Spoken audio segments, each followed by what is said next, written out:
La dernière fois, je regardais des courts-métrages sur YouTube, et puis je suis arrivé sur le thème un petit peu de l'amour, tout ce qui était romance. Je suis tombé sur une vidéo avec une personne sourde, sur un court-métrage qui est très connu et très repris. Du coup, je me suis posé la question. Je sais qu'il existe des implants cochléaires pour que les personnes puissent entendre, mais comment ça fonctionne, vraiment? Comment quelque chose d'électronique peut réussir à remplacer une fonction humaine? J'ai donc commencé à faire mes recherches autour de ça, et plus j'avançais, plus je me disais, waouh, faut absolument que je fasse une vidéo autour de ça. Mais du coup, pour comprendre comment fonctionne un implant cochléaire et comment il s'intègre, il faut comprendre comment fonctionne le système auditif humain entier. Et c'est là que ça devient vraiment intéressant.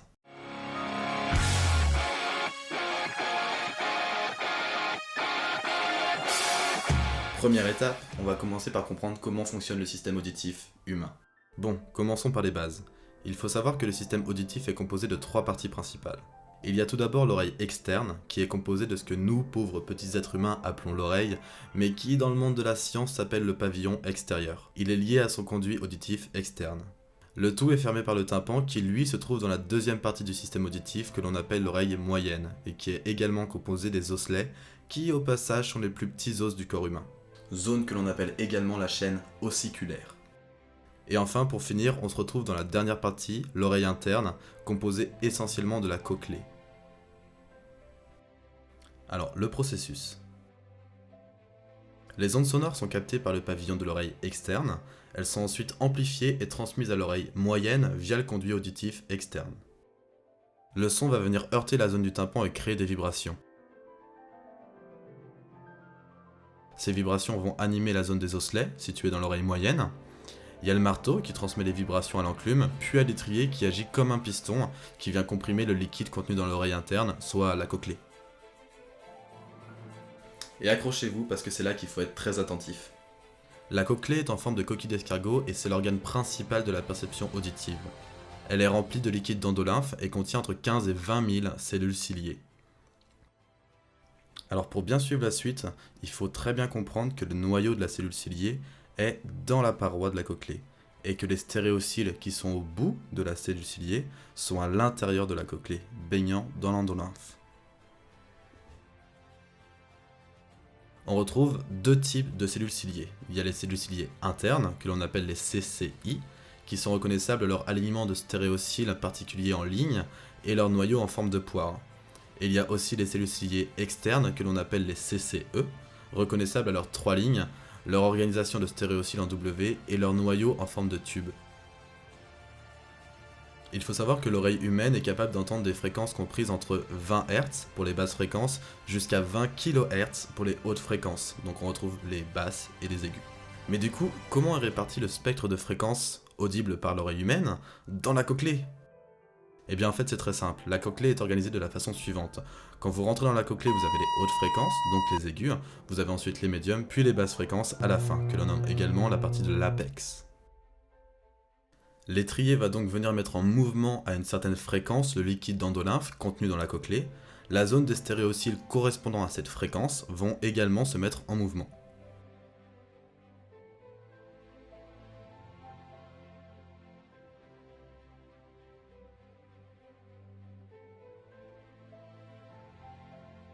Ok, donc là on a compris qu'en fonction de la fréquence à laquelle l'étrier met en mouvement le liquide d'endolymphe qui est contenu dans la cochlée, la zone de stéréocyles correspondant à cette fréquence va se mettre en mouvement. Ça, c'est ok. Mais il y a toujours cette histoire de cellules ciliées internes et cellules ciliées externes. Je veux dire, la zone de fréquence à laquelle les stéréocyles sont mis en mouvement, ok, mais au final, il y a à la fois les CCI et les CCE qui sont mis en mouvement. Donc, qui fait quoi? Je veux dire, à quoi servent vraiment les CCI et à quoi servent vraiment les CCE? Eh bien, en fait, chacun a un rôle très particulier. Dans le spectre de fréquences audibles par l'être humain, il y a très peu de basses fréquences et énormément de hautes fréquences. Les CCI, soit les cellules ciliées internes, sont chargées d'envoyer un influx nerveux résultant de la fréquence entendue, qui sera ensuite analysé par le cerveau. Les CCE, soit les cellules ciliées externes, les trois rangées, vont venir en renfort aux CCI en leur apportant une grande précision dans la fréquence entendue.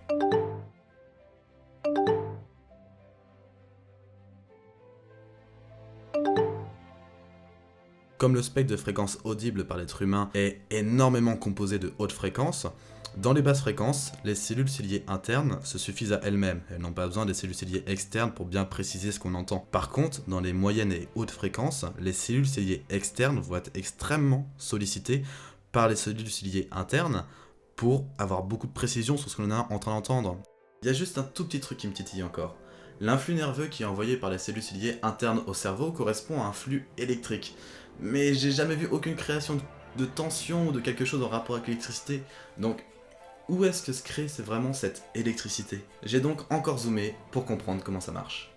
La transformation de la vibration sonore en message nerveux interprétable par le cerveau s'appelle la transduction mécano-électrique. Pour comprendre d'où vient cette création de tension, il faut connaître deux choses. La première est que l'endolymphe dans laquelle baignent les stéréociles possède un potentiel électrique de plus 80 mV, et que le corps des cellules ciliées est entouré de périlymphes qui, elles, possèdent un potentiel à moins 55 jusqu'à moins 70 mV. Nous avons donc ce que l'on appelle une différence de potentiel d'environ 135 mV entre ces deux points, le courant se déplaçant toujours du potentiel le plus élevé vers le plus faible. La seconde est que les stéréociles sont maintenus entre eux par des liens que l'on appelle apicaux et latéraux, mais aussi tip link. Lors de la mise en mouvement des stéréociles, les tip links vont ouvrir des canaux mécanosensibles présents dans les stéréociles et laisser passer le potassium et le calcium présents dans l'endolymphe grâce à cette différence de potentiel.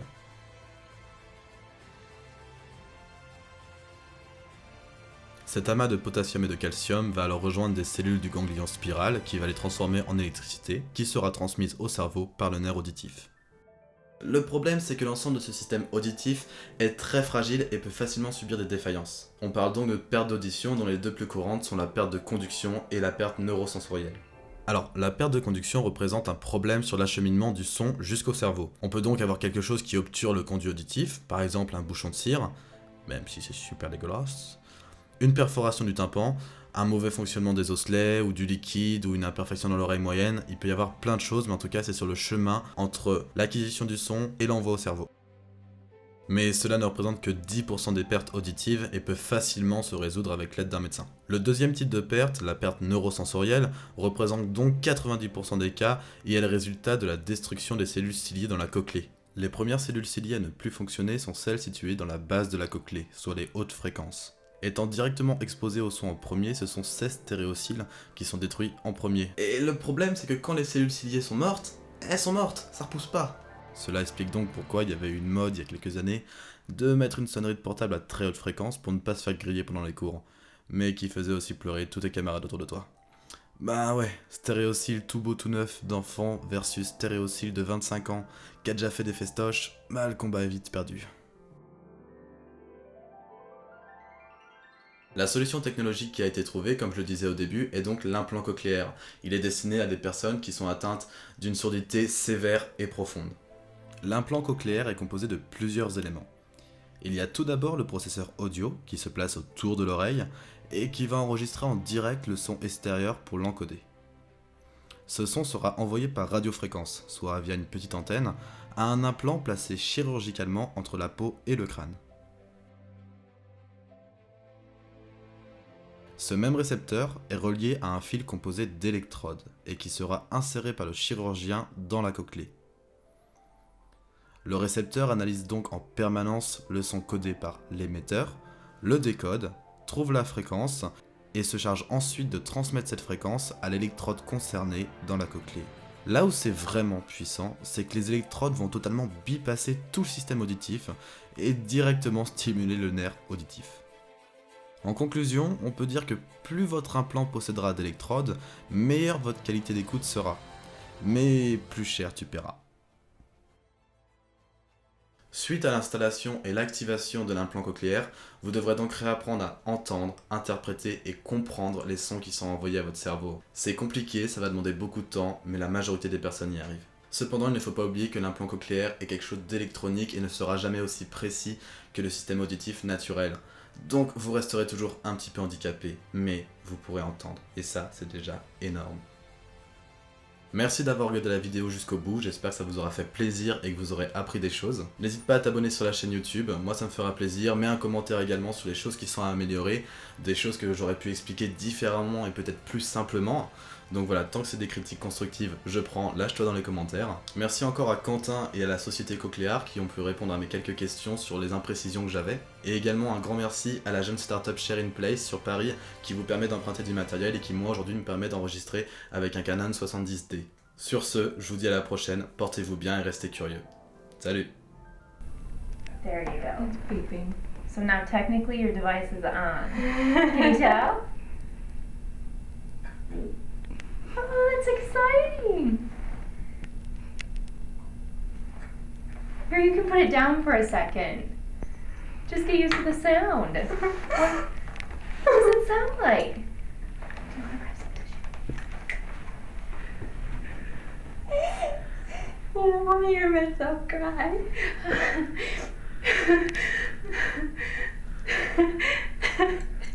Can you hear me? And you hear your voice? Does your voice sound pretty loud? No, not really. Well, that's good. My laughter sounds loud. Yeah, you'll get used to all of that over time. Do you want to hear your husband say something?